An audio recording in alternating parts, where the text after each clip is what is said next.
have everyone joining us today. A couple of notes before I turn things over to our panel moderator. First, a quick reminder to stop by our sponsors' virtual booths at any time during today's event and for the following week.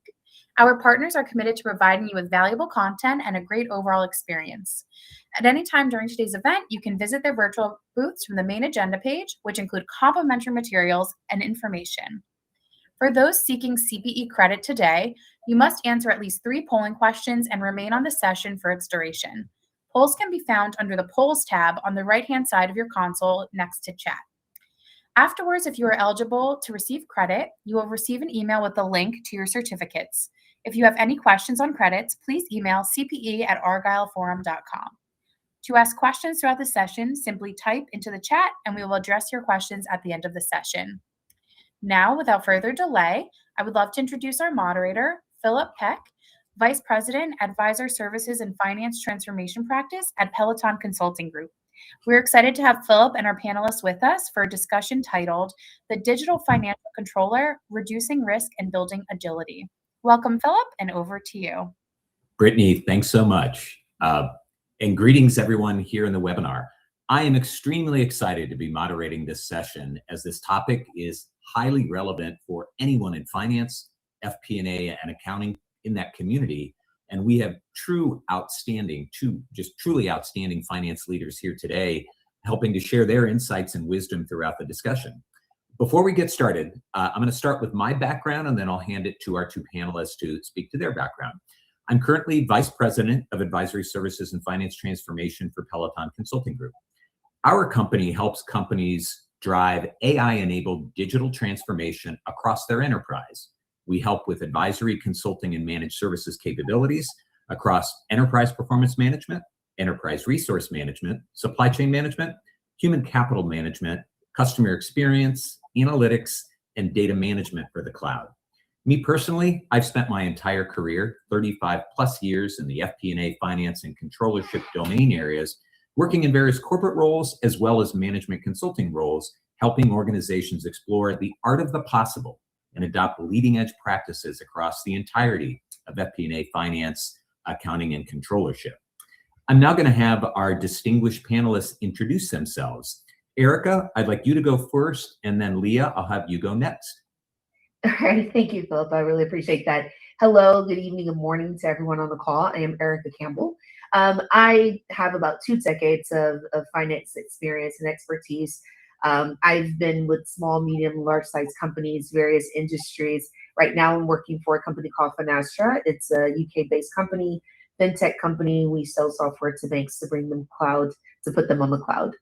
I would say that my background, very similar to Philip. It's FP&A, it's finance operations. It's a little bit in the, I would say, risk management space, as well as in the HR space, just to understand more about the human capital and understanding our people, and understanding that the number one reason why people stay and employees stay with a company is because of their manager.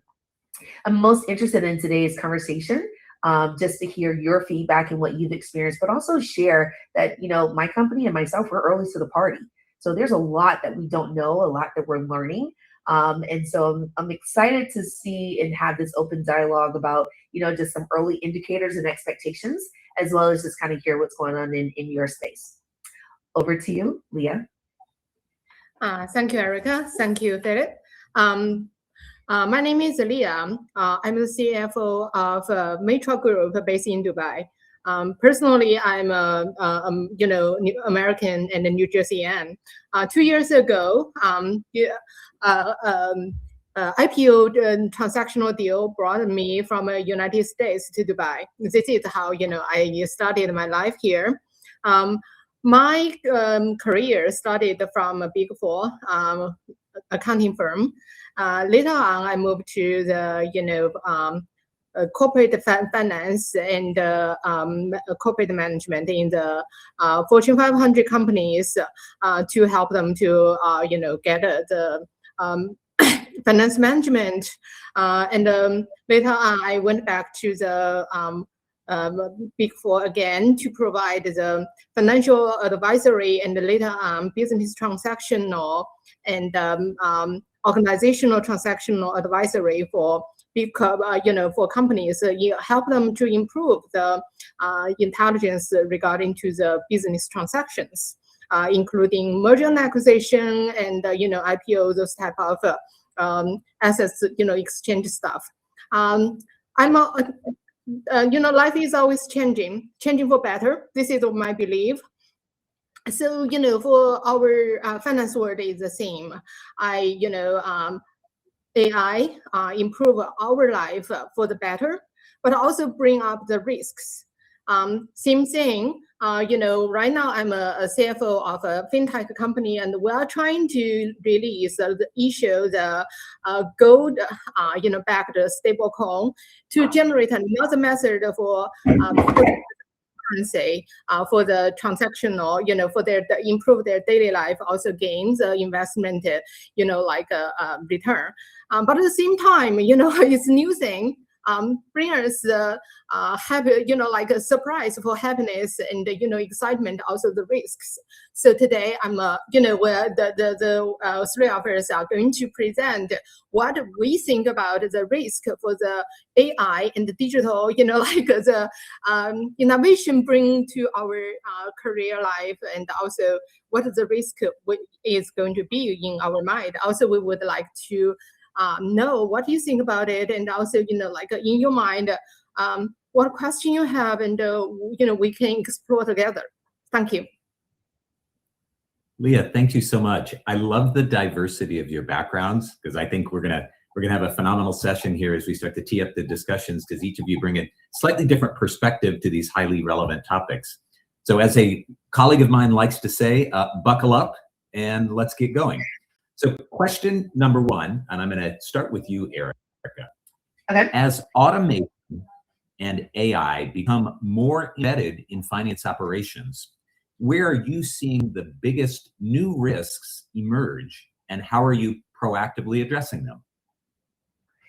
Yeah, it's a great question. I think the biggest single risk is just the reliance on what you see is what you get, and that's right. And so when you rely on information that came from a computer generated or some type of AI platform without reviewing the commentary, without pressure testing that it's correct, I think that it lends room for error. It lends room for inaccuracies that we're signing off on, and it just kind of puts that, for lack of a better term, laziness kind of in us to say, well, I don't have to do anything but hit a button. And I think that the single most important risk that we have to manage is just that reliance that what we get back is absolutely correct. You still need to read it, you still need to pressure test it, you still need to understand it, it still needs to have logical sense and flow to whatever it is that you're looking at and doing. That makes complete sense. I'm reminded, as you're speaking, of certain themes or aphorisms, whatever you characterize them as. I'm remembering from my experience, there's elements of trust but verify. So as you're saying, you can't take it at face value. And sometimes we do that in our personal lives when the car dealer goes, well, this is the absolute best deal you ever find, and I'm giving you this extraordinary discount. Trust but verify. Here, to your point, that's on the surface, you can't do that. And I imagine as we speak a little bit further, there's probably tranches of things when we think about the risk. Some are bigger, some are smaller. It's something I'm sure we'll delve into, but I think that's a great start as we kind of wade into the water here around AI and risks that you're seeing. Leah, yeah. I'd love your perspective on the same question. Okay, to me, when the AI first was introduced to the, our working environment, people were super excited, but at the same time, not only our working environment was discuss this, and also the whole society everywhere was saying, we start to ask this question: do we want to be occupied, by AI? And because there were a lot of discussion back there, whether AI is going to destroy our, human being as a creator. But the thing is, to me, do I want to be, taught, lead, or driven by AI, or, I still want my judgment.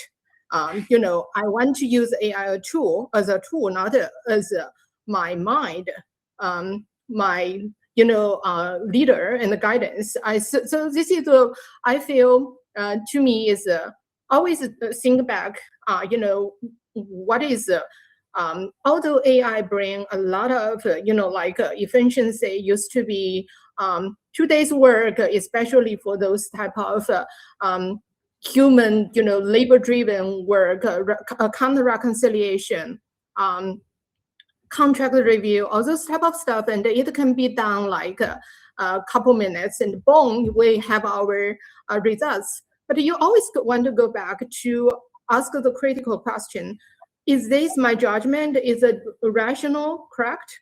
We already say a lot of times when AI give us fantastic results in a very quick way, looks very polished, but I always go back to think, whether the logic, we need our human judgment based on our, business, knowledge and experience to make sure, the logic agree to what we think makes sense.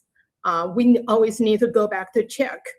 Do not over reliance on AI. At least every judgment we make or decision based on AI's assistance also, can be explainable. Not just as a word, especially my team, and I always challenge them. Okay, whatever you give me the report, the pack you give me for me to review, send it to us on the CFO's desk. Can you explain to me how did you get it? Not just to tell me, AI told me to do that, right? This is, to me, is like a human still. We created AI. We're supposed to be let them to make our life easier, but we have to oversmart them. And that makes complete sense. The output, whatever it is, whatever process we're supporting, whatever decisions we're supporting, it has to pass the sniff test. A fancy word for, like, Erica, you and Leah could look at something that your team is producing and go, that just doesn't seem right. Can you help me appreciate how you got to that conclusion? I'm reminded of another story someone once told me, going, hey, Philip, I'm an FP&A leader or a finance leader, but I'm going to pick on FP&A. We're trying to do a more advanced forecast prediction. Let's leverage predictive. Let's leverage some AI. And the individual was raising their hand going, that's all great. And I would love to do that to advance our capabilities, but I don't want a black box. This person said, I want a glass box. I want the ability to see through and have transparency and visibility. At a minimum, ensure that whatever that outcome is being produced is justifiable and has enough of the human element to say, I feel reasonably confident, or hopefully very confident in that decision. So I think that kind of summarizes what, everything that both of you are saying. Let's pivot a little bit and step back from AI a moment, and let's talk about a little bit different topic. Question: controllers have traditionally been viewed as stewards of accuracy and compliance. How is that role evolving as you're now also expected to enable speed and agility across the business? I'll start this one with you, Leah. Okay, this is a very question, and basically, is every finance leader needs to think about it. Used to be the controller, also CFO compared to CEO. We always to be the no person. We have to be go back to the very conservative and very make sure our number are validated and are solid. But nowadays AI kind of open the door for improvements for the decision making. on the real-time basis, not like in the old-fashioned controller has to be say, oh, hey, step back. I have to use 1 day, and two, you validate this number, and the CEO, you have to wait for me and do not make any, like a very aggressive assertion to the street, and we cannot support our numbers, or we have to check back to our story. I think nowadays, and we as finance leaders, we still need to, make sure our number are sustainable, are very accurate, and back up our story. But at the same time, when AI come over, there is also a big opportunity for our finance person to think about, I can have a tool right now, do not need to wait for 1 or 2 days to validate my general ledger, validate my, planning number, and make sure, our number agree to our planning, and if, variance comes up, and why we spend normally our month-end close is, I believe is the quickest one is 1 week. Sometimes they run to 2 weeks, stuff like that for the big organization. Right now, it's an opportunity for finance person start to use AI tool to really increase the work efficiency, to be able to give think about use AI to not only generate the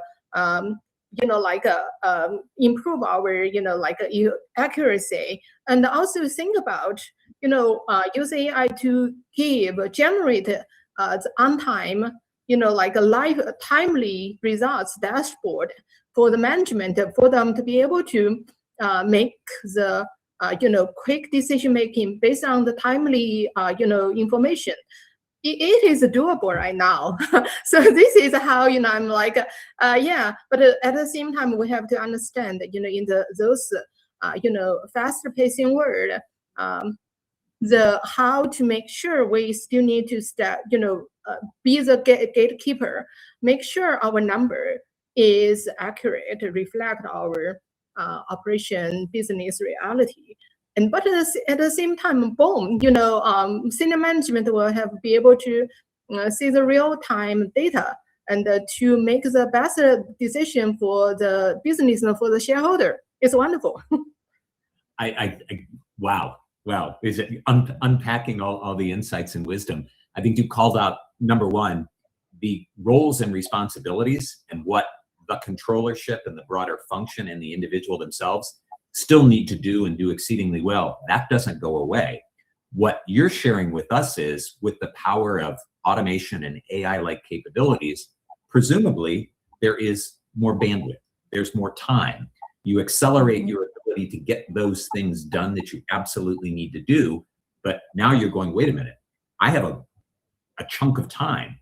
How can I add value in the organization? How can I be a better business partner to drive decisions, to add insights, to go investigate, whatever those things are?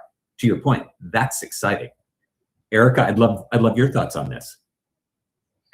Yeah, I was just sitting here thinking this exact same thing.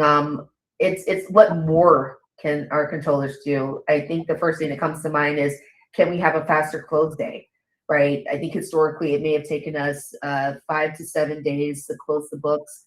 My current company, it takes us less than 5 days to close the books. With the power of automation and AI type tools, I would be saying to my controller, how can we close the books in 3 days, right? Are there, entries that we can start to post that we know are BAU or routine, half the month, like in the middle of the month? Do we need to wait to the end of the month to kind of see? We should have a run rate and an idea of where it's going to land, unless there's some type of anomaly. And so my question, my push would be, again, can we do more? Can we do it faster?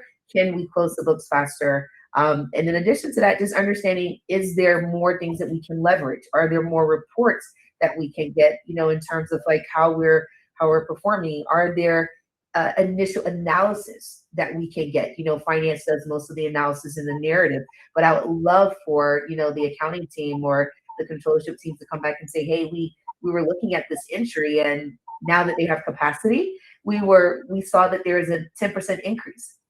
I think it's related to this, but I just wanted to put it on your radar. how much more valuable would that be if we were able to get, our counterparts in accounting or counterparts in this finance place to start doing some of that, or at least bringing those types of things to our attention. Those are the things that I would look for as we were to progress forward. Some of my asks, just sitting in my spot, would be some of those. I think that's fantastic. You're touching on a theme where back in the day, we tended to have our functions within the big picture finance. You had your controllership, you had your FP&A, you had your treasury, you had your investor relations, you had internal audit, you had, and I'm missing others. Yeah, right. Silos where you, Erica, you, Leah, and others aspire to be more collaborative, but you're like, well, I'm hunkered down till 11 p.m. just doing the routine, what I have to do. And then it's like, oh, I'm done. You're speaking to, here is the real opportunity with that time that's freed up. And it goes both ways, multiple ways, and even outside of the world of finance, business operations, go out and learn more, or HR, you brought that up earlier, or marketing. That's the excitement now with the power of it. Like we're all smiling, going, yeah, of course. Yeah. That's where we're going. We're early to the party, but that's where we want to be. Yeah. Let's aspire, keep going there. Third question here, and this gets a little bit back to our world of AI and the nuances of making it real, making it happen, and striking the balance between the rewards and the risks. When implementing intelligent control frameworks, what's the balance between trusting automation and maintaining human oversight? And how do you decide where that line should be? Erica. Yeah, I'm going to use that phrase that you used at the beginning. It's trust and verify. I really like that phrase. Here's the deal. I don't think we know yet, right? I don't think we know what that balance should be and what it's going to look like. But I do think if we trust and verify, and, as we test it out, and as we, just kind of start getting into it, getting our hands wet to understand what it is that automation really brings to our function, what capacity is freed up, I think that's when we will actually start to understand and kind of put some metrics around what that balance should be. I don't think we know enough about it yet. I don't think we've integrated it into our work life and into our companies well enough to say what percent is AI and what percent is oversight. I think we're still learning that. And I think that, again, being early to the party, as we start to test and verify, as we start to, get our hands into this, as we start to even integrate AI into this function more so, I think that's when we'll be able to really tell how much capacity is freed up, what are some of the key metrics, what is the human oversight, and how does that play a role or transpose differently into their day-to-day jobs. We're so early. I don't think we know yet. But Leah, what are you thinking?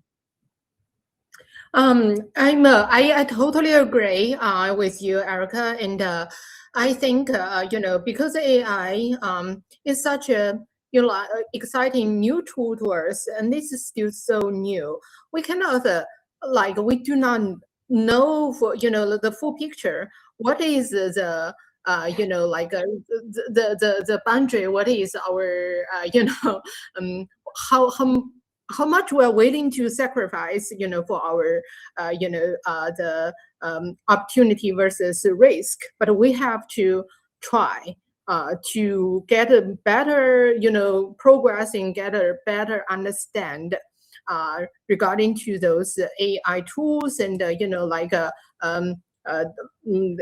AI engines and what they can really do for us, and by testing and monitoring the results we get by practicing with them and work with them to understand better and gather more evidence so in order for us to make the such a type of a conclusion. But I think what it requires our because this is a new opportunity, very exciting opportunity, we always need to think about, what like we wanted the AI to do for us, right? And we set up the goal. And then I think for our, traditional role for finance people is, especially for the financial leaders, and we are thinking about our finance world. We have our financial knowledge and experience is very helpful. But nowadays, because of the AI, I think it also requires to be able to think like a tech person, and or get a really partner with a technical team to speak the language they understand, and partner with them to develop the tool for our finance to the AI tool to be able to use in our finance world. We need to think like them and educate the technical person step into our world as well, in order for us to be really understand, the AI tools newly developed. When it helps us, also, they can tackle down to the risk and translate the risk in technical person's eyes to us, in order for us to be able to develop the control mechanism to eliminate those risks.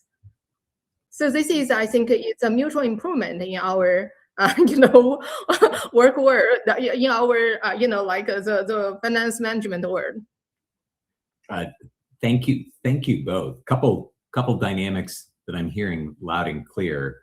One is there isn't one way. Like I think Erica, you started with, hey, this is relatively new. We're all trying to figure this out. And we use we collectively as like the broader finance community, but that speak to the enterprise. It's we in a particular process domain area. I'm responsible for collections. We're figuring things out, or I'm responsible for the annual plan or the forecast. We're figuring it out. We're pressure testing the use cases. I think you both hinted at, and Leah, you really called it out.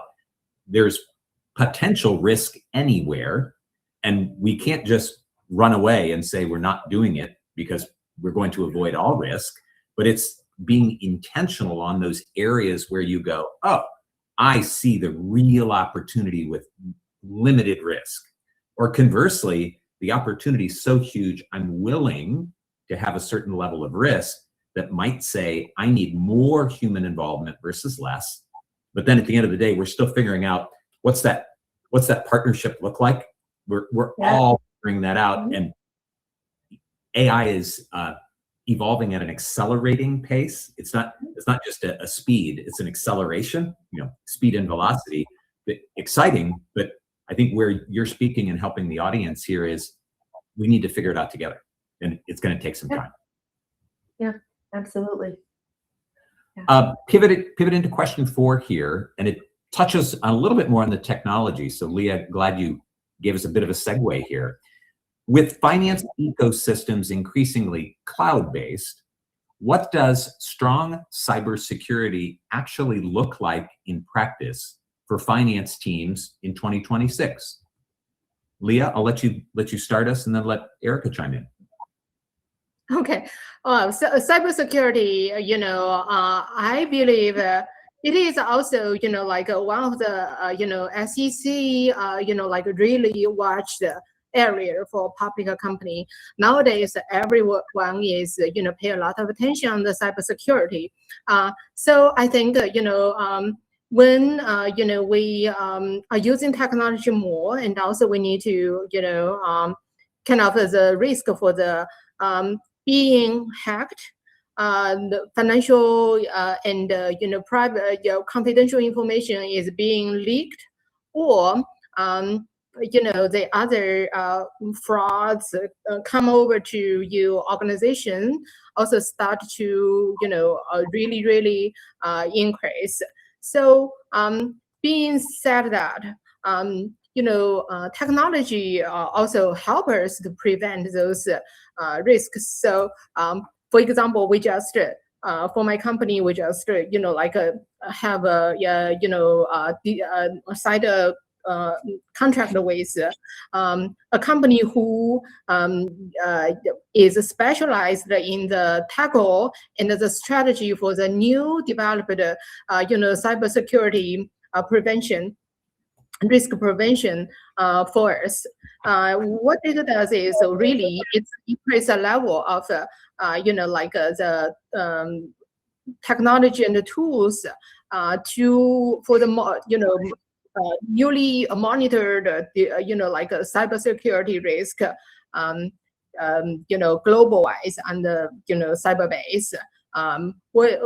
Also at the same time, I think again when the IT AI, the technology is advanced, we also need to think like a technical team, not only as a finance person. We need to think about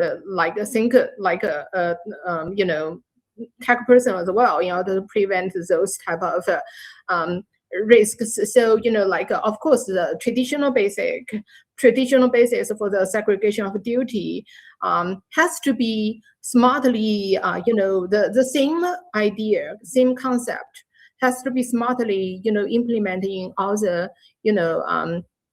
our steps by using such as cloud storage and the other IT involved steps when we doing our day-to-day and financial management. Also I think finance person is not, we realize the cybersecurity risk, but when again we do not know all the process and all the technical point who is going to lead into those risks. So working and develop a very understandable language with the technical person, let them to educate them to understand our word is so important to be able to tackle those type of risks on time basis and also effectively. Oh, that's great. That's great. Something that popped into my mind as you were speaking, Leah, the fundamental principles of following policy, following protocol, doing the right thing, it's even that much more important in this day and age. One thing we know about nefarious characters who are out there trying to hack systems, get into where they should not be, they tend to stay at least at pace with all of us or one step further. So our due diligence and awareness and understanding, we have to be mindful at all times. We need to have lights on and stick with that. I know at my organization, we have our constant training of anything security related, plus many other things as well. But it needs to be top of mind because it's relevant. Erica, how about yourself on this one? I think the most important thing on this one, and we're living it in our real time, is it's really the being able to hack yourself. And so if you can pressure test and make sure that your employees understand, don't click on the free Starbucks coffee. Don't click on the you just won an award. Don't click on the you've been invited out to Chicago for a free event at the game. Don't click, right? Just understanding that you will always get different types of phishing emails that come in. Understanding that you work for a fintech company, things are in the cloud. People are always going to send you an email externally. Is it real? What information will they have if you say yes or if you double click on the link? And so it's being able to pressure test your employee base so that we understand what hacking really looks like, and then having educational things around it, right? It's having your, call it quarterly compliance training that says here's what phishing looks like. It's testing us with different types of phishing emails so that we understand why we fail. And you can't make it easy. You have to make it hard. And one of the things that I loved about how my company did is that they sent an email during the holiday season from our manager, our direct manager, saying that your request for vacation was denied. Think about that. Your manager sends you an email saying that your request for vacation is denied. You immediately want to do what? You want to click. Yes. Let me click. What do you mean it's denied? What? Why is it denied? And you immediately go into this, what is it? Why is it denied? Let me click on the link, and bam, you're exposed. And so those are the level of testing. Those are the level of pressure testing that we're doing at our company. They're not the easy ones that you can pick up on. They're the really hard ones that you have to look at the back of the email after the at signed. You have to look at who it's coming from. You have to look at, is there any misspelling in the emails? You have to look at, does the header make sense? Those are the tests that we're getting to kind of make sure that we have, put a strong cybersecurity in place. And then it's holding us accountable. So we only get to fail a certain amount of these types of tests before there are, ramifications of a continuous fail. And so now you have accountability that has been added to the employee to say, wait. Before I double click on that email, let me just read it and check. I wouldn't normally receive an email like this. Let me think twice. Because if you get, like, let's say 5, you could get up to a disciplinary action resulting in a departure from the company because of the level of exposure that now you're putting us at, being that we are on cloud and that we're cyber tech. So I think it's, for me, what the strong cybersecurity looks like. It looks like making sure that there's an education awareness and accountability with your employee base, that they understand what it means to be hacked. And it starts by hacking yourself and making sure that you've tested that environment to make sure that they understand what to look out for. That's great perspective. I'm going to put in my mental parking lot here your example. Your request for vacation was denied. The human element, it's a visceral reason. How dare you deny my, and you're getting mad and the steam's coming out of your ear. Why? Why? Read a text. Did you delete? Did you not approve my vacation? Why? What happened? Cyber attack. Wow. It's terrible hacking. The ones that you wouldn't think. I mean, but those are the ones that get us the fastest, right? Yes. Great perspective. Yeah. Okay, we'll keep us going here as we've got about 10 more minutes. Fifth question. Many organizations invest heavily in new technology, but struggle to integrate it effectively. How are you aligning your tech stack with broader transformational goals rather than just layering on new tools? Yeah, one of the things that I've seen a lot of companies I've worked for, General Electric, ADT, worked for Capital One, TransUnion, a lot of companies now at Finastra. One of the things that I can really say about Finastra is that the integration of their use of technology. We have a report. We don't just have one report, 2 reports. We have north of 87 reports. So there's a report for almost every aspect of an analysis that you could want to see, because somebody in the back end sitting in our finance ERP area is saying, I don't want you to spend your time building a report. Let me build it for you. Let me, if something is missing, send me a request. Send me a request. Let us build that for you so that you can focus more on the narrative and the analysis, so that you can focus on more that it's, booked to the right account. And so what I appreciate now is, for me, the integration is, how are we using it? What are we doing? If you're putting in an AI tool like, Copilot, are we using it? How are we rewriting those emails to make sure that they're most effective? If you're giving me access to Power BI reports, okay, is it giving me what I need? Can we remodify or change it accordingly as we need to do that?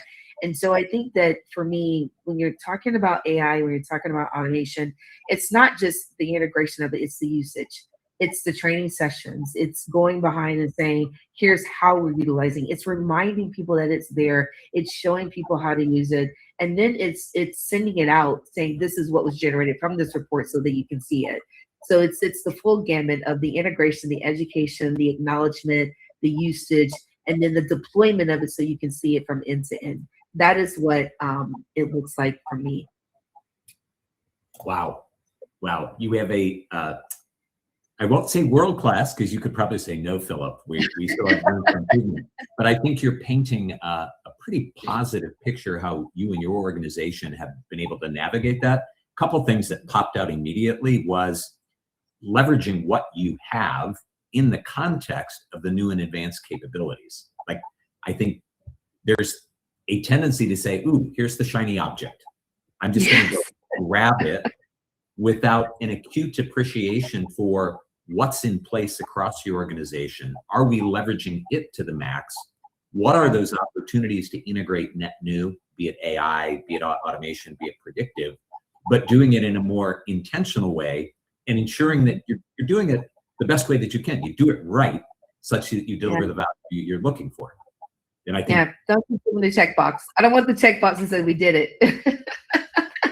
give me the checkbox that says we're using it, and this is how. Using it and extracting value. Exactly. Leah, how about you? So I was used to be in the controllership role. Right now I'm sitting in the CFO role. So in the past, like it's the same. It's just a transition for my, how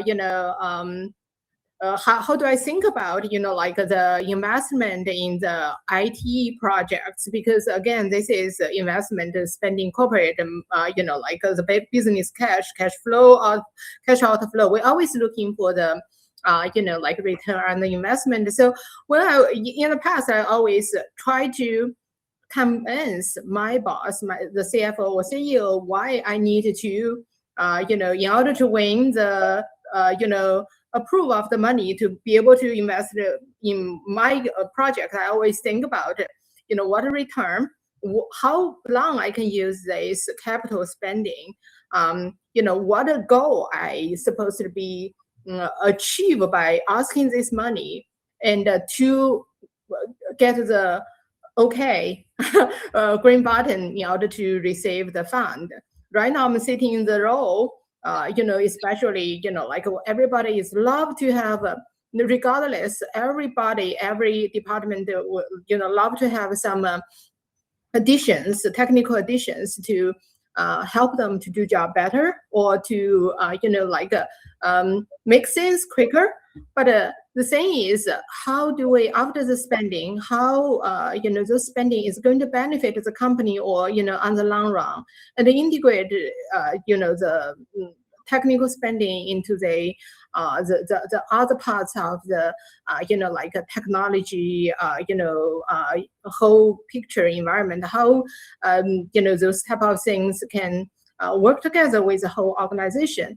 I think that, normally I would ask those questions, how long, right now when I evaluate a project, the capital spending request, normally I think, what can, it help me to achieve, not only in 3 months, in 1 year, but for any capital spending, we are looking at the 3 years time horizon, at least 3 to 5 years, and then take a look at the other analysis for how it's going to integrate with my, just like Erica brought up, integrate with my existing system. So in that way, like normally it's we do not make the capital spending decision very, quickly. We do the thorough analysis. So after, those analysis, normally we are try to avoid those type of, quick approval of the spending. But, ends up for certain project cannot be implemented well, and cannot integrate with the whole organization's technology platform. This can help us a lot. That makes extraordinarily good sense. What you're touching on there, I think those are really guiding principles to help shape the direction you're going, ensuring that you stay on that chosen path. Combine that with something that just triggered as I was thinking, Erica, what you called out, as we're thinking about whatever we're looking to deploy, new technology related processes, you focused on the outcome we're delivering. What is the true value? Not necessarily we aspire to be able to do blank, and that may be true, but how do you measure it? So you establish a target, and that could be a core financial metric of we want to improve working capital in these areas, or whatever those we brought up close cycle time before. Whatever those are tangible, those are real. And certainly there's drivers that impact those financial outcomes, but you need to establish those out of the gate, such that's relevant, that's real, and that's measurable, meaningful, and measurable. Great dialogue. All right, next question. For controllers looking to future-proof their function, what mindset shifts or capability upgrades are most critical to thrive in a more digital, AI-enabled finance environment? Leah, I'll let you start on this one. I think I already repeat, this is a repeating statement. I think I brought it up, for this entire discussion. I think, traditional, this is not it's kind of a transformation as well, because the, our digital world is here. Its core is financial leaders to start to transform our knowledge. Not only think like a finance person, but we need to, nowadays, when in this age, we need to think like a technical person as well. We have our finance knowledge. We know how business is run. We know what is KPI are, how to evaluate the performance, how to use our finance model to inspire organization, different part of organization to generate better results. We know those, but at the same time, I think we also need to think about how to use it, start to think, start to get understanding, train ourselves to be able to educate ourselves to gain the, a technical knowledge. At least let us be able to work with AI. Let us to understand how to work with them, how to lead them, how to guide them to, reach our goal. This is, I think, we need to think about.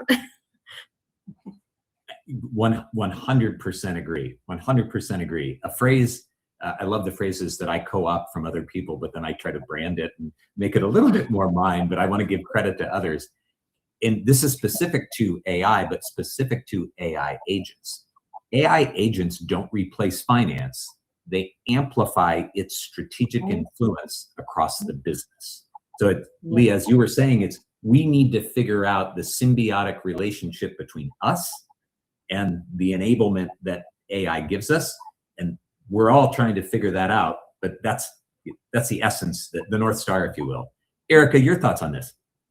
I think you both said it very well. The only thing that I would add to what you've already said is, it takes the average person 8 times to hear the same message before change is actually implemented. And so in order for us to implement change, we just got to repeat it, repeat it, repeat it, repeat it. And sometimes the most simplest phrase is how we get there is let automation help you. Let AI help you. Understand how it can help you. Whatever phrase we decide to use as a company, as a function, as a leader, I think it's just repeating it over and over again until change actually takes place. And then once you understand, how it can help you, what it can do for you, educating yourself on it, taking away the fear that it's going to take away your job, right? And instead, adding on what I would say the intelligence of it's going to enable and amplify what you do and how you do it is where we really want to make sure that messaging is. And sometimes that's taking them to LinkedIn and saying, hey, go do this LinkedIn course. Sometimes it's bringing presentations to them. Sometimes it's just talking about it as if it's coming, and it is coming, it's here, and here's what we're going to be doing to implement it. But again, it's just understanding what that simplistic message is and saying it over and over again until they understand that this change is coming and I need to get on board. And I think that is how we really change and transform the digital finance environment to what's coming.